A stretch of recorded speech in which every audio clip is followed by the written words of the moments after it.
చూడండి ఎంత పర్ఫెక్ట్గా ఉందో మనకు ఎగ్ బిర్యానీ అనేది. ఒక్కసారి ఇలా ట్రై చేసి చూడండి. కావాలంటే రెండు చూద్దాం. Hello hi guys, welcome to new video. చూడండి ఈరోజు అయితే ఎగ్ బిర్యానీ చేయబోతున్నాను. ఫస్ట్ అయితే ఎగ్ బాయిల్ చేసుకుంటున్నాను నేను.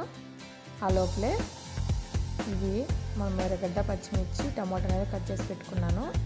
ఫస్ట్ అయితే ఉడకపెట్టి పెట్టుకున్నాం కదా మనం ఎగ్స్, అవైతే తుప్పు తీసి పెట్టుకోండి.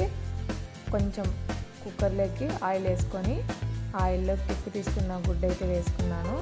వేసుకొని అలా కలిపేసుకొని అందులోకి కొద్దిగా పసుపు, ఉప్పు, కారం వేసుకొని మంచిగా అవి వేగే వరకు, అంటే వేగాలంటే మనకు బ్రౌన్ కలర్ వచ్చే వరకు వేపుకుంటే మనకు మంచిగా ఎగ్స్ ఫ్రై అయిపోతాయి అన్నమాట. చూడండి ఇప్పుడైతే బ్రౌన్ వచ్చే వరకు వేపుకుంటున్నాను. ఇక్కడైతే మనకి ఎగ్స్ అయితే వేగిపోయాయి. ఇవైతే తీసి పక్కన పెట్టేసుకుంటున్నాను. చూడండి ఇక్కడైతే పక్కన పెట్టేసుకున్నాను. అందులోకి కొద్దిగా ఆయిల్ అయితే వేసుకున్నాను. అందులోకి ఆ కుక్కర్లోనే మనం గుడ్లు ఏదంతా వేపుకున్నామో అదంతకి వేసుకుంటే సరిపోతుంది. ఆయిల్ వేసుకున్నాను. ఆయిల్ హీట్ ఎక్కాక హోల్ గరం మసాలా, అంటే బిర్యానీ మసాలా అంటే ఇస్తారు వాళ్ళు అంగిట్లో, అదైతే తీసుకొచ్చుకున్నాను. అదైతే వేసుకున్నాను. చిండి అయితే అలా కలిపేసుకున్న తర్వాత ఒక కరివేపాకు రెమ్మ అయితే వేసుకుంటున్నాను.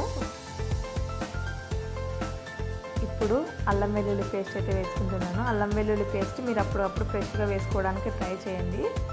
ఫ్లేవరు, టేస్ట్ అనేది మనకు చాలా బాగుంటుంది అనమాట అప్పటికప్పుడు ఫ్రెష్గా వేసుకుంటే.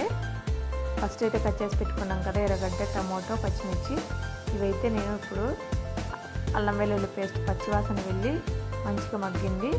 ఇప్పుడైతే పచ్చిమిర్చి, ఎర్రగడ్డ వేస్తున్నాను. ఇవైతే మగ్గాలి బాగా. ఈ మగ్గాక మంచిగా ఫ్రై చేసుకోండి మగ్గేదాకా. చూడండి ఇక్కడైతే మనకి మంచిగా మగ్గుతున్నాయి. ఇప్పుడైతే మీడియంగా మగ్గిపోయాయి ఎర్రగడ్డ, పచ్చిమిర్చి అనేది. అందులోకి టమాటా వేసుకున్నాను. చూడండి బిర్యానీలో కంటే పొడవుగానే కట్ చేసుకోవాలి టమాటా కానీ, పచ్చిమిర్చి కానీ, ఎర్రగడ్డ కానీ. అప్పుడే మనకి టేస్ట్ అనేది సూపర్గా వస్తుంది అనమాట. ఇక్కడ చూపిస్తున్న మసాలాలన్నీ టమాటో, పచ్చిమిర్చి ఇవన్నీ మగ్గాక కొద్దిగా కారం, ధనియాల పొడి, చికెన్ మసాలా, గరం మసాలా, కొద్దిగా పసుపు వేసుకొని మంచిగా, నేను డిస్క్రిప్షన్లో అయితే పెడతాను చూడండి, మీకు ఏవే మసాలా డౌట్స్ ఉంటే ఒకసారి చూడండి. అవైతే మసాలాలన్నీ మంచిగా మగ్గిపోయాయి. పెరుగు వేసుకున్నాను. పెరుగు వేసుకొని అలా కలిపేసుకుంటే సరిపోతుంది. ఎక్కువసేపు ఏం మగ్గాల్సిన అవసరం లేదు. ఇవైతే చూడండి పుదీనా కొద్దిగా, కొత్తిమీర కొద్దిగా వేస్తున్నాను. ఇవైతే బాగా మగ్గాలి, అంటే ఆకుకూర తొందరగా మగ్గిపోతుంది కాబట్టి తొందరగానే అయిపోతుంది. చూడండి ఇవైతే బాగా ఇలా ఫ్రై అవుతున్నాయి. అలా పెట్టేస్తే మనకు ఫ్రై అయిపోతాయి. చూడండి మగ్గిపోయాయి ఇవైతే. అందులోకి ఒక హాఫ్ లెమన్ అయితే నేను వేస్తున్నాను. హాఫ్ అయితే సరిపోతుంది. చూడండి దీన్ని కూడా ఒకసారి అలా కలిపేసుకొని, రైస్ అయితే నేను 3 గ్లాసెస్ తీసుకున్నాను, ముందుగానే నానబెట్టుకున్నాను. అది ఇప్పుడు వేసేసుకుంటున్నాను. మీకు ఒక గ్లాస్కి 2 గ్లాసులు వాటర్ అయితే సరిపోతుంది. ఈ గ్లాస్ అయితే నేను 3 గ్లాసెస్ తీసుకున్నాను. వాటర్ అయితే 5 గ్లాసులే పోసుకున్నాను. ఎందుకంటే కుక్కర్లో కాబట్టి తొందరగా ఉడికిపోతుంది కదా.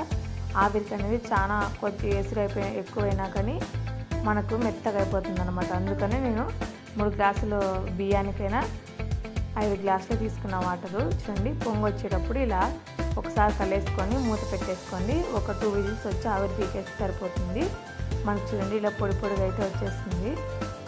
మీరు వేసి చూసుకొని పోసుకోవాలి, లేదంటే మనకి రైస్ అనేది మెత్తగా ముద్దలాగా అయిపోతుంది. ఇప్పుడైతే ఇది మనకు రెడీ అయిపోయింది.